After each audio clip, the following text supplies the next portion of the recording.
Okay, good morning again, everybody. Thank you for joining us today.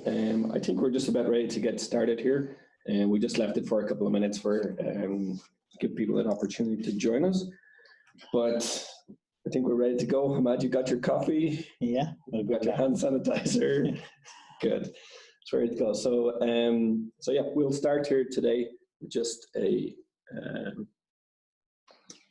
quick introduction. So my name is Karl Metcalf. I'm Vice President of Business Development here with Integrity Plugz. Been with Integrity Plugz here for almost 4 years now, so been 4 years of lots of fun, so that's been good. I have a degree in Business and Procurement Supply Management, and I've over 18 years experience in the construction and the oil and gas industry. Joining me today for today's webinar is my colleague Ahmad. Ahmad, would you like to do a quick introduction? Thanks, Karl. Hi, everyone. This is Ahmad Rana. I'm the Technology Commercialization Director with the team Integrity. I have master's degree in Materials and Corrosion Engineering, and I have slightly more than 10 years of experience performing the field inspection, asset integrity, as well as R&D functions for corrosion. Fantastic. So just a quick run through on today's agenda. So we're going to be discussing CUI and the damage some other damage mechanisms. We're going to be looking at condition monitoring locations overview. We're going to look at our inspection port selection criteria, so some of the items that you might consider when you're trying to select a particular type of inspection port. We'll then specifically look at our Integrity Plugz. We'll have a quick run through the rest of our product range. We'll do a summary, and then we'll leave some time at the end then for participants' questions. So yeah, so to get us started then, Ahmad, we might just get right into it. We'll start talking about some of the degradation mechanisms, specifically kind of in relation to inspection ports. Yeah, thanks, Karl. Yeah. So this is the I would say short summary of some damage mechanisms that have been reported by American Petroleum Institute. I think these may be 20 or 30 damage mechanisms, but they are total 17 numbers, and they have the different triggers for the happening of each damage mechanism and different failure modes and how they look like. But there is a commonality with all damage mechanisms that they can be inspected, and accordingly they can be mitigated. In this figure, like in this slide, we can see the damage mechanism that are red highlighted and underlined. So these are all the damage mechanisms that can be inspected or that can be diagnosed through the use of the inspection ports or condition monitoring locations. So, like speaking about the cavitation, erosion, corrosion, these are the like quite common damage mechanisms in the piping system, and also like the galvanic corrosion, caustic corrosion, and especially when it comes to the refinery, there are like state-of-art damage mechanism like naphthenic acid corrosion or ammonium chloride.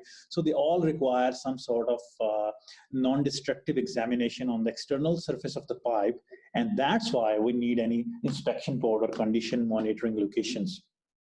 Like the damage mechanism thermal fatigues or dissimilar metal weld cracking, we don't require any external, like the UT measurements and stuff like that. So we need to have an optimized inspection plan. And for these damage mechanisms, the inspection plan or the inspection strategy should take into consideration the CMLs or inspection ports. So in this slide, the one damage mechanism I have shown like with a cross in front of that is a CUI. It's a corrosion under insulation. The reason why I have made it crossed and unique, because it's a damage mechanism and highly unpredictable. And this damage mechanism that doesn't regard for the integrity operating windows. So I would just like throw some light quickly on the concept of integrity operating windows, like within the asset integrity program. So it seems like we have an old-fashioned car, so we will try to like run it at lower speed, and we won't try to use it for making the long for traveling to the remote locations. So same way, depending on the damage mechanism in the process equipments, we try to so I would say lower down the operating conditions, so to avoid any sort of like failure in the equipment. So that is the concept of IOW. But the CUI, even it's happening, we cannot actually predict how much we have to reduce or underrate the vessel or the acid. So that's why it doesn't record for any IOWs. And the other problem with the CUI is that it's a very frequent damage mechanism in the piping system. It's a reported fact that 40 to 60% failure in the process piping is because of CUI. And if we try to narrow down and try to focus on the small bore piping or less than 4 inch and less than 4 inch, 81% of the failure in those piping means because of CUI. That means these piping are more sensitive towards CUI. And Exxon study published in 2003 that has revealed that 10% of the maintenance budget is spent on dealing with the CUI-related problems. And if we try to quantify with even using the modern recommended practices, the prediction of the CUI rate is itself like a gray area. So that takes into consideration like very, I would say, extensive factors like the piping and equipment interface factors and multiple design factor, type of insulation, condition of insulation, and the proximity and the neighborhood condition. They take into consideration all the different factors for CUI measurement. And the reason why we are talking about the CUI in the context of this presentation, because there are many instances from the location of the damaged inspection port or the location of the bad CMLs. So there is a likely moisture intrusion. And we will talk about that in upcoming slides, how the API standards, they talk about that. So talking about the CML, condition monitoring locations, what is that? So basically we need to understand this. API 570, that is a construction code for the process piping. That I would say inspection code for the process piping. So this says CML as a set of examination points. And this only regards examination point as the examination of thickness loss. So I would say thickness measurement locations or the TMLs. But if we dig into API 574, that talks further about the inspection practices related to the piping systems. So that regards CML as a location for damage mechanism investigation rather than only a thickness monitoring location. So this is the key difference between how these two standards interpret the CMLs. And when we talk about the insulated system, so insulated system CML has to be protected by the use of some sort of inspection port. So when we talk about the criteria or I would say some rules for the selection of the CML points or the selection of the inspection ports within the loop or the piping, assemblies of the complex piping bundles, we need to install something, like called CML or the inspection ports. So we can take a lot of factors, and these factors have already been addressed, or could be some factors could be unaddressed in the specifications, asset owner specifications, and the recommendations by the licensors. So these are generally, in general, these are addressed over there. And it's very important to address that during the design phase, as like the asset integrity field is evolving, Karl, so the designers are mostly, addressing this from the very first time, like that. Yeah, absolutely. And we get asked this question a lot, that, can we help specify the location of where inspection ports should be installed? But I mean, there's so many different aspects that it's really hard to do that. I mean, we can of course say, at any change in direction or any junction, anywhere where you've seen historical problems of corrosion.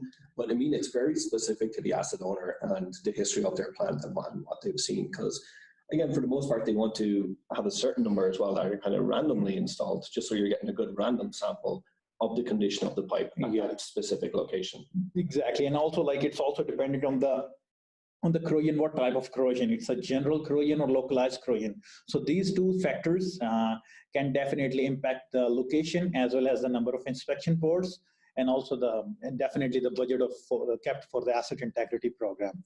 So as I mentioned that, previously, the API 574 is talking about the investigation of the damage mechanism. 570 is talking about the investigation of thickness loss.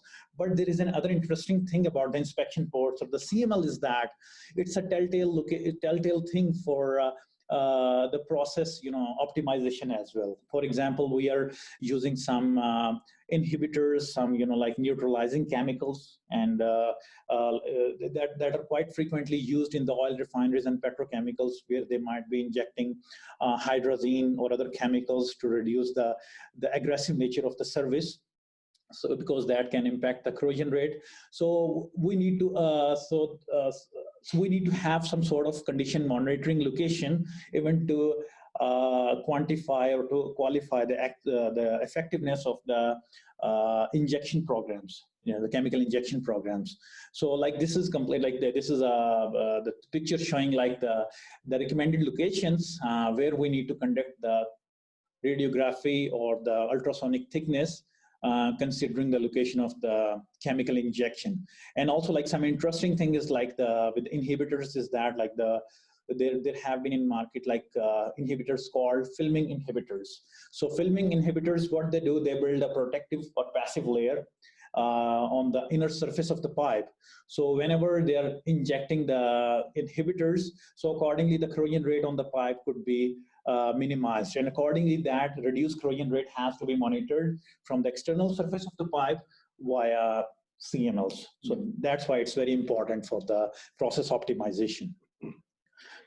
Yeah, and here, Ahmad, as well, just some of the other aspects that some of the other questions that you may be asking in trying to select the proper inspection port for your application are obviously like the access size requirements. So maybe depending on the type of test that they're doing, the size of their equipment, how thick the insulation is, access size is one of the big considerations. Yeah, absolutely. Yeah, like if we talk about the access size, so I would say it's very much decisive on the inspection program.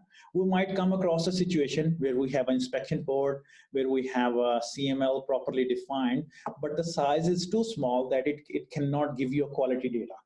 So I can give you an example, like API 579 is a standard that is meant for the FFS, fitness for service assessment of the pressure vessels and the piping systems.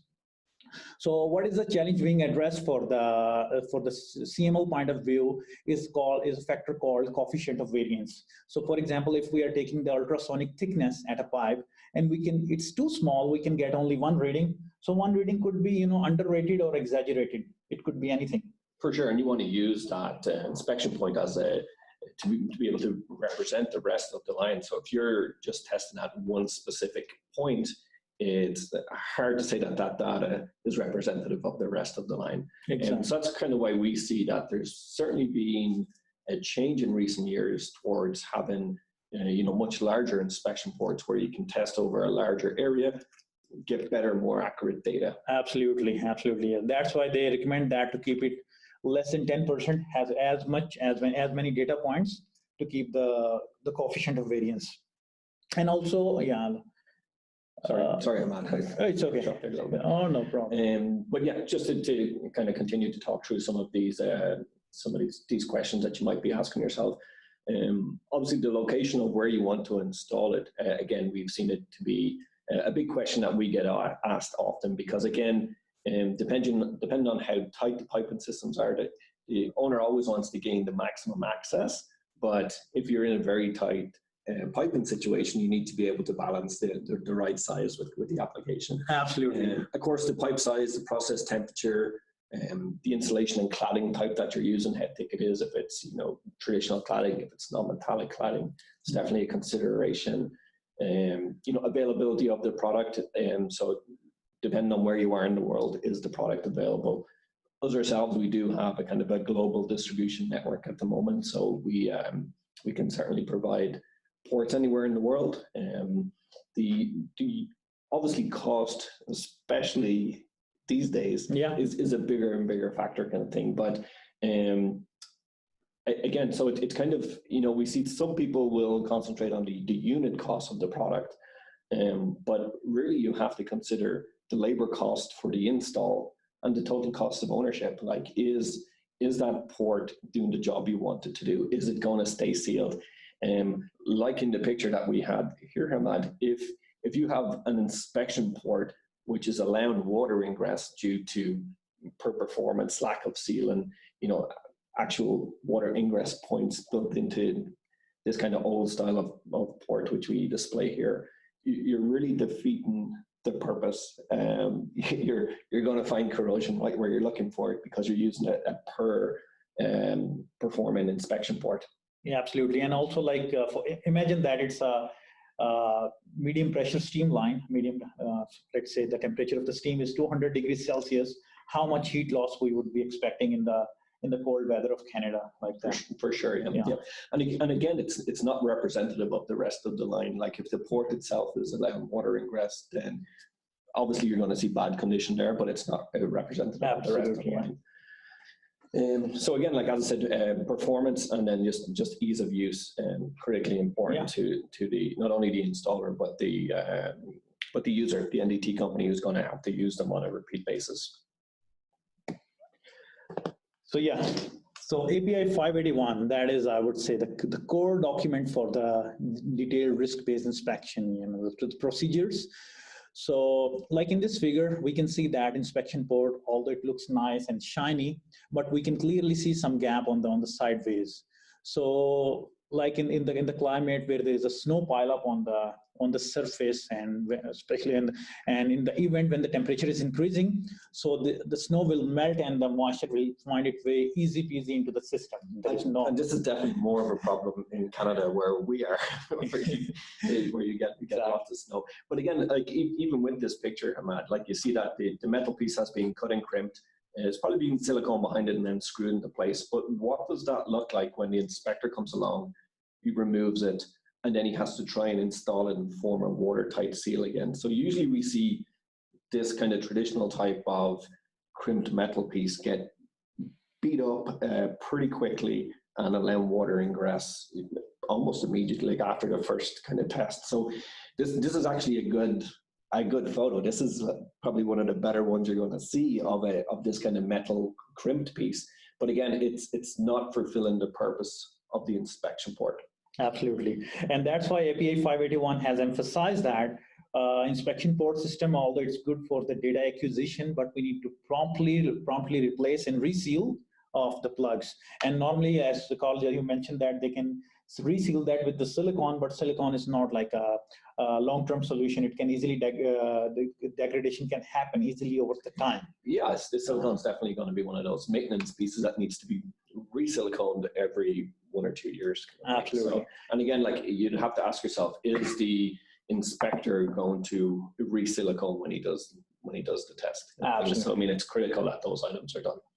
And also API 583, that is a dedicated standard for CUI and CUF corrosion under fireproofing.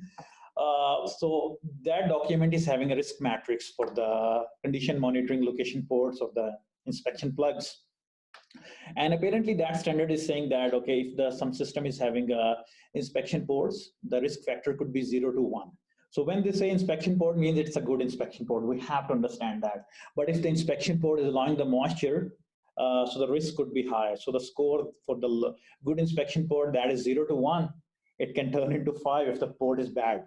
So definitely, so it can degradation can happen very quickly over the time. And another thing is about the durability of the material. So we can see this instance like the inspection port. I believe it's a sealing of the edges as well, and also maybe, Karl, for the visibility purpose, they want to show it to someone like this. But perhaps if it was me, I'd be trying to hide it. But yeah, certainly here again, this is kind of, and again, we still see lots of this in the field where people are trying to just make their own inspection ports in the field, and this is kind of what it leads to, is kind of like duct tape and stuff being used to try and seal it. So again, it kind of flows into what we were discussing in the total cost of ownership and ease of use. I mean, obviously you can imagine an inspector coming along to this piece and trying to peel off the tape and gain access and then retape it afterwards. It's going to take more time to do this inspection. Yeah, still I'm like feeling challenged whether it's a tape or it's an adhesive one, that I can't figure out. But like the main challenge with that, like the durability, especially in the event when the system is mechanically abused, like someone stepping on the lines, and also like in the climates like the Gulf Coast, we have the issue of the ultraviolet radiations. So in that case, the port can be easily compromised or the damage over the time. So like even if some like the trademark ports are being used, they can those can be compromised. So even the 583 standard that clearly says about the durability, that like the areas where the insulation plug is there, they can be easily they could be high risk when the port is damaged or misplaced. For sure. And another thing that is about the losses from the system, as I mentioned earlier, the inspection port that is improperly installed, and the port that is missing the insulation from the system, the cutout insulation, that can be subjected to thermal losses. So it's quite common practice across the industries, like where they need to make the entity examination. They just make a window by cutting out the insulation. They take it out, and they might place it on the platform or something. Or it might be a rainy day or the foggy day or something. The insulation is trapping the moisture. And I've even seen firsthand like insulation being reinstated back into the cavity, and it's half insulation, half snow. But it's very hard to replace that cutaway insulation to the same sort of integrity as you'd want in the system. Exactly. And it was an item just like this was the driver behind our development of our integrity pillows, which kind of solved this problem. But again, we can talk about them in later slides. But yeah, this is still something that you see regularly in the field. Yeah, here is something like if we just try to take this system and compare it as per API 583. So the very simple question that we can pose on ourselves, whether the risk rating for this system before making the window is same as it is after making the window. So that could be the question we can pose ourselves. And also the other problem could be that is the risk rating for CUI. The other problem could be the thermal losses.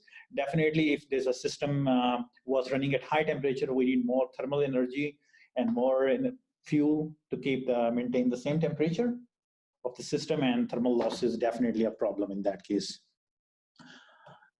So Karl, as you mentioned earlier, ease of use, especially with our colleagues and the fellows who are in the industry doing the raw access thing. So they have everyone having two hands, two pockets. Yeah, and I think this is the big thing, like with our integrity plugs, that they are attached with a lanyard. So once you open them, that they will hang there. And also, if you're going to use our integrity pillow, which again attaches via a lanyard to the inside of the inspection port, it allows the inspector, especially like in a rope access environment, freedom to be still able to use his two hands. You open the port, you take out the pillow, they can both hang there freely, do your work, and then easy to kind of reinstall them. Again, where we were talking about on the last slide with the insulation not being replaced properly, we've seen kind of or we've had rope access people tell us that they take out that insulation, they're trying to put it in their pockets or secure it somewhere so they can put it back in. So it just makes the job a little bit more difficult.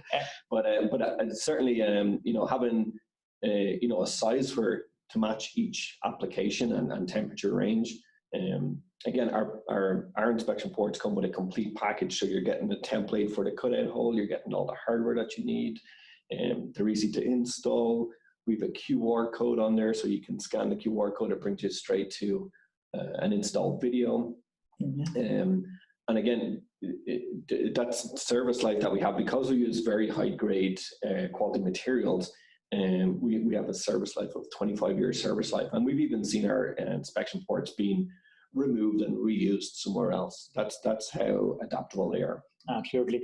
Yeah, and like previously, as I mentioned about the missing insulation, like this sort of thing can easily be overlooked during even the inspection walkthroughs, especially when they're at those elevated platforms. Especially if it's covered up, like if the metal piece here has been put back in place, you don't know the insulation is missing behind it. Exactly, yeah.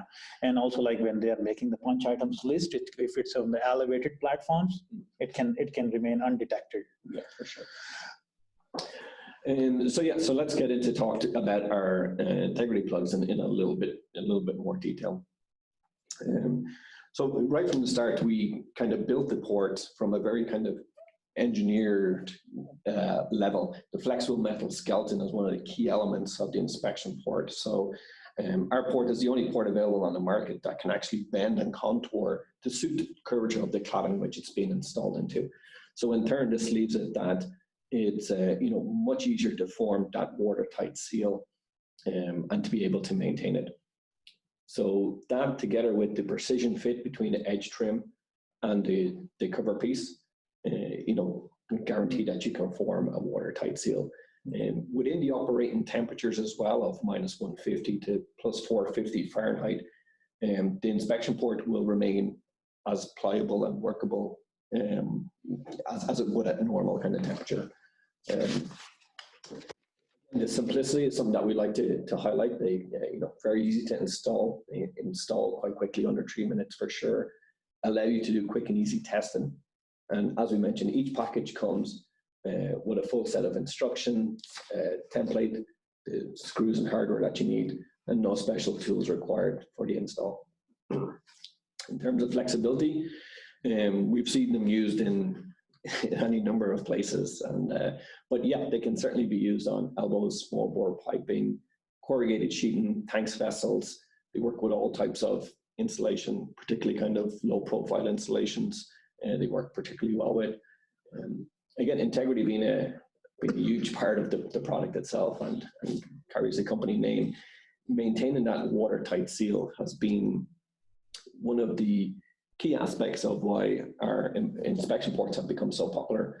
And we've, again, Ahmad, I think we had a number of asset owners who we approached who just seen inspection ports as a future maintenance problem, that it was something that it was going to allow water ingress, it had to be maintained, you had to upkeep the silicone, they were difficult to open and close, and they'd go away from the idea of using an inspection port and prefer to remove cladding, remove insulation. But we've been very successful in displaying our port to them and that it's going to maintain that watertight seal and very easy to use. So we've been very successful in changing the mindset of a lot of asset owners to adapt our inspection ports. Yeah, I remember some successful field trials we did that, and eventually they ended up liking getting our product spec. Yeah, absolutely. Yeah.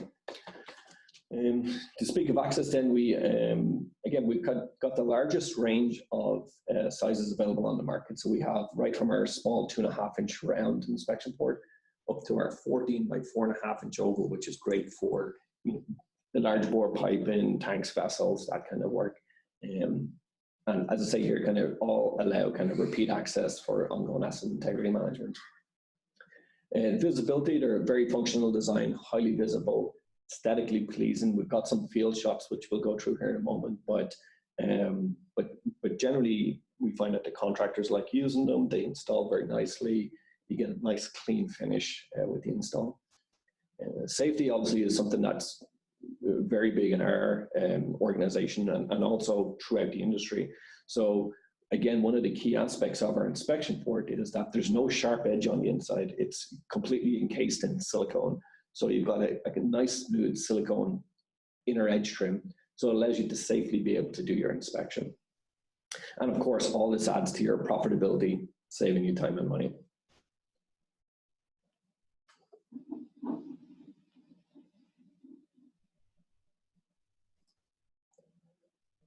So here's just a couple of quick shots. You can see on the left-hand side here, the inspection ports can be bent into some quite extreme scenarios and still remain workable, even bent to this sort of degree.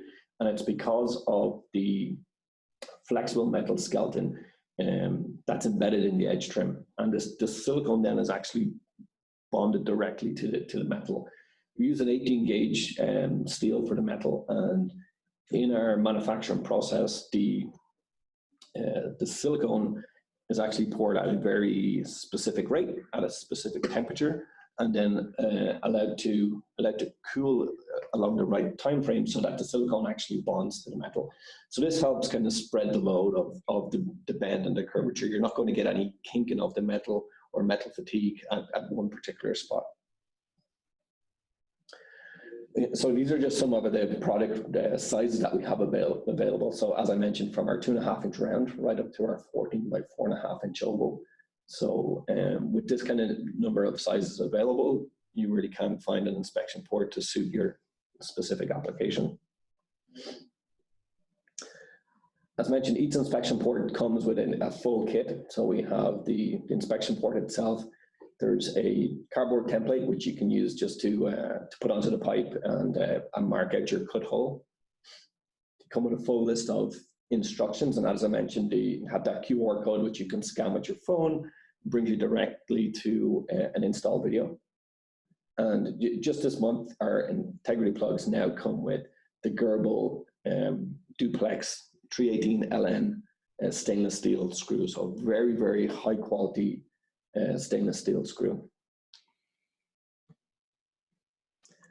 Again, another item just worth mentioning is the unique low profile design which our port has. So you can see on the top picture here, the Integrity Plug is on the right hand side, and it's just in comparison to a more traditional type of inspection port on the left hand side there. But that low profile design is key in many scenarios, especially if you're using low profile insulation systems like aerogels or something like this. They can be 5 or 10 millimeters. So our port has a total thickness of 20 millimeters, but it only penetrates in through the cladding and into the insulation 4 millimeters. So the vast majority of the plug actually sits on the outside of the cladding. Yeah, I think that is very interesting to know because there is a lot of innovation coming with the insulation systems, like the size of insulation, thickness of insulation is reducing day by day with the use of the advanced materials. Now they are with a bit more. Absolutely, there's just many manufacturers now have a low profile hydrophobic insulation alternative, and which works great, especially in kind of cramped piping conditions. Like if you can install 20 millimeters of insulation rather than 3 inches, so like this, there's huge advantages to it. So again, we see that our plug works particularly well in this scenario. We've seen some other plugs that are available on the market. They have different ports that work in only one application, where we kind of built our inspection port to work in many applications. This is just some nice field shots of, I think that's our 9.5 by 3.5 inch inspection port installed on a tight 90-degree elbow. So you can see it kind of takes that form and curve quite well. And using conjunction then with our integrity pillows, as you can see here, you're able to open the integrity plug and it will hang there via the lanyard. And then you can remove the pillow, which replaces that cutaway insulation, which we spoke of, and they will both hang there. Do your test, easy to reinstall them and close them. Because everything in the oil and gas industry needs to be able to take a punch, I thought we'd have a look at some photos of plugs that have been out in the field for a number of years.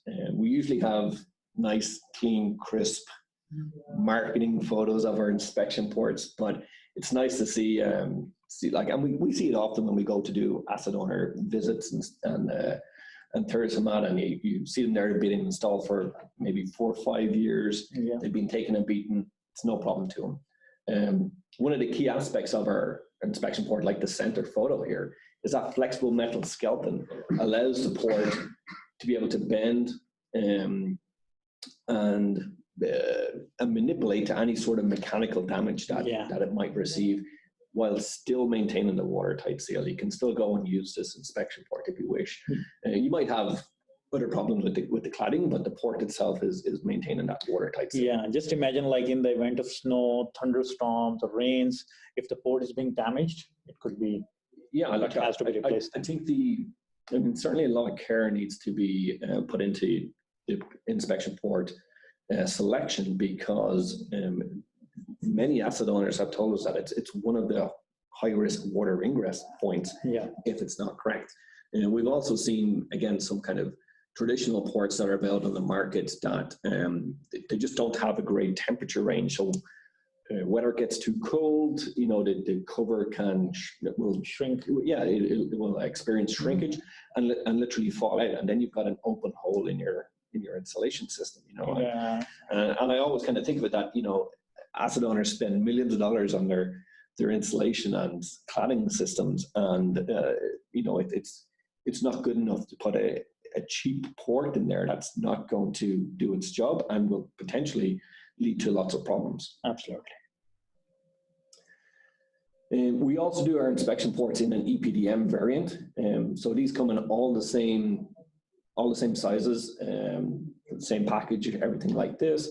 The only difference being that our silicone port has a temperature range of -150 to +450 Fahrenheit. Our EPDM variant is -58 to +300 degrees Fahrenheit. So if you've got a lower process temperature, the EPDM is certainly a good alternative as well. As I mentioned, our integrity pillows are an item that work in conjunction with our inspection port. They replace the cutaway insulation and act as almost like a heat barrier to the inspection port if you've got a very high process temperature. We make them with a vermiculite fabric and a 1-inch e-glass core, but we can make them from different fabrics and different cores if requested. Again, they attach to the inside of the inspection port via a lanyard, and we make them in every size to suit our inspection port. So just to kind of look through some of the rest of our product range here, which hopefully will be, we'll go into more detail in upcoming webinars. But yeah, so we have our integrity water indicator, which gives you an early indication of moisture under your insulation. We've got our insulation spacers, so we've got 2 different ways we do this. We've got like a silicone block and then a polyphenylene sulfate device that just stabs into the insulation. Our integrity termination gaskets, which form a watertight seal for any termination point in your insulation system. So traditionally where you would have end caps or bevels, they can also be used along the insulation system to compartmentalize the insulation system. So if you do get a break in your jacketing or some jacketing has been removed for maintenance work or something like this, that you're compartmentalizing the problem to a certain area. So they're fantastic. Our integrity drain plugs, which again are kind of installed through the metal cladding and through the insulation at low points in the system, just to allow any moisture buildup a path to escape the system. Our integrity clamp covers make it quick and easy to seal around protrusions such as Grinnell clamps that come through the insulation and the metal cladding. Again, traditionally it's kind of it's been a fabricated piece that would happen on site. You'd build a metal box or around a Grinnell clamp. So our integrity clamp covers are a fantastic alternative, quick and easy to use on site. We also have our integrity fire plugs, which are made from a stainless steel port itself, and they have then a fire resistant pillow on the inside. Some of our latest products are our Ptfe spacer wrap. So you'll see it here, it's the white dimple material that is in direct contact with the pipe underneath the insulation. And this forms a non-contact or contact-free insulation system. So it's installed on a pipe prior to insulation being installed. Again, this is a relatively new product for us as well, but it's our insulation ventilation system. So it's made up of a perforated dimple wrap, which sits on the outside of the insulation, forming an air gap between the insulation and the cladding itself. So what this is doing is allowing moisture that has built up in the insulation or condensation from inside. It's allowing it to actually leave the insulation system, flow to the 6 o'clock position on the pipe, and then drain out of the system. So that's our perforated dimple wrap used in conjunction with our vents and drains. So just a quick summary. Ahmad, stop me if you think we've missed anything. But yeah, so we've discussed CUI and some of the related degradations. We took a close look at inspection ports and the CML criteria. Went into depth with our Integrity Plugz and our Integrity Pillows range. And we had a quick look through the rest of our product range. So I think we've received a few questions in, Ahmad. So maybe we'll push on to some of our questions and see if there's any interesting questions that we want to discuss. Sure.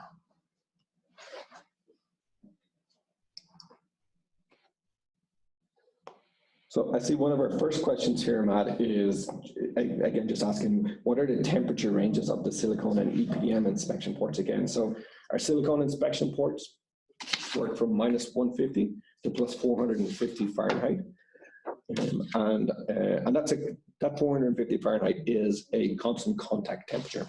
It's about 232 degrees Celsius, I think it is, and then our EPDM variant is -58 Fahrenheit to +300 Fahrenheit, so 150 degrees Celsius. Okay, so here is a question that, like, I would say it's a sharing of thoughts. Okay. One issue we observed in our plants is due to the soft rubber, if the hole is not cut out correctly, the opening can be manipulated with the screws, causing the plug cap to not sit correctly and fall open. Okay. Yeah, I think I can answer that because we've seen that. We've seen that before. Our edge trim where the screw penetrates is we can show that. like 1 inch. Yeah, we might be able to kind of see that. Back up again. Yeah, so you can see here that we've got that large edge trim, and because we supply the template as well, you can cut that hole quite accurately. Even if you're installing it on a tight elbow, you just bend the template itself over where you want to mark it. So that seems to be something that works quite well. It's certainly a huge advantage having the template in every packet, so you can go and cut that hole accurately. But you don't need to be super accurate with it either, because our edge trim is quite thick and allows you to form that seal, even if it's not exactly cut as required. Oh. Okay, so the next question. Sorry, I've got the next one here. So someone here just asking, like, are Integrity Plugz specified with any acid owners? But yeah, I think so. Usually specifications are kept in-house. It's not something that acid owners kind of want to share too much, but we are, I know for a fact that we're specified with the likes of Dow Chemical, Suncor, Shell, Devon. We're approved for use with a large number of acid owners. I think every major acid owner at this point, if we're not hard specified, we're certainly approved for use. And even as far as things like we're on the CIMI standards, which is kind of the European standards. And yeah, if you need any more information around that, we can certainly help share it. We also, from all these specifications that we've been successful getting on, we've created like a general specification document. So it's to make it quick and easy for specifiers to be able to kind of pull the information that they want and help them build their specification. We've also worked directly and hand in hand with some acid owners to help them write the specification to the detail that they need.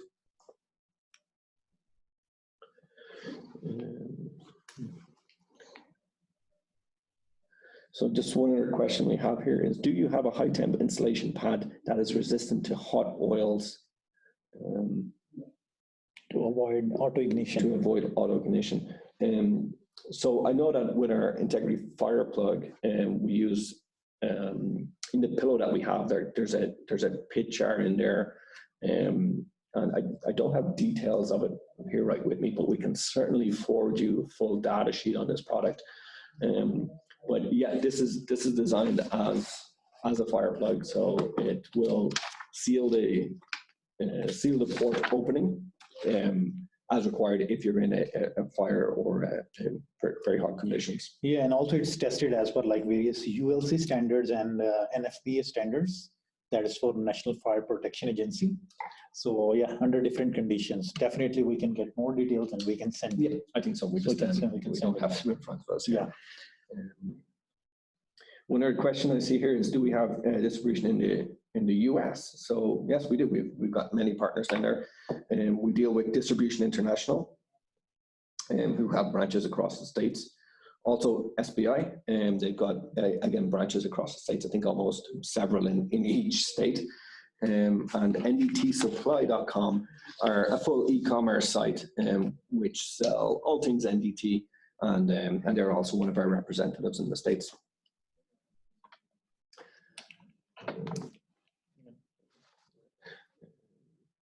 Any other questions there, Ahmad?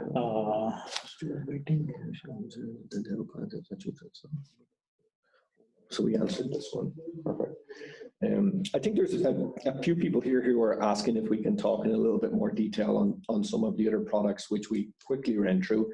But again, I think that they're going to be the subject of upcoming webinars. And again, if you wish to contact us directly, we can speak to you directly on these products or forward you additional information.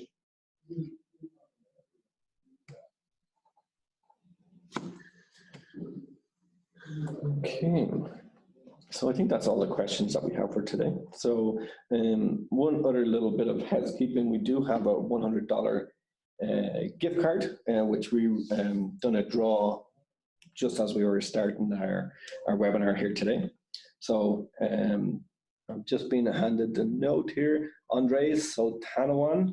So congratulations, you've won our $100 gift card. So we'll contact you here right after our webinar and touch base with you and make sure we get that to you. So again, that's just a little thank you for everyone for joining us here today.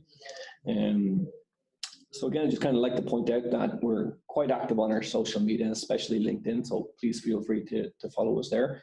That's kind of where we bring our latest product information, field shots, any learnings that we've had. So it's always great to get on our LinkedIn and see those updates. Also, please feel free to reach out to us directly anytime if you have any additional questions after today's webinar. So again, my name is Carl Metcalf, and my email address is there, carl@integrityproducts.com, and my direct cell number if you wish to reach out to me. We've got Ahmad there as well for any technical questions. The more technical, the better. The tougher, the better. And of course, you can reach us through our info email, which is info@integrityproducts.com.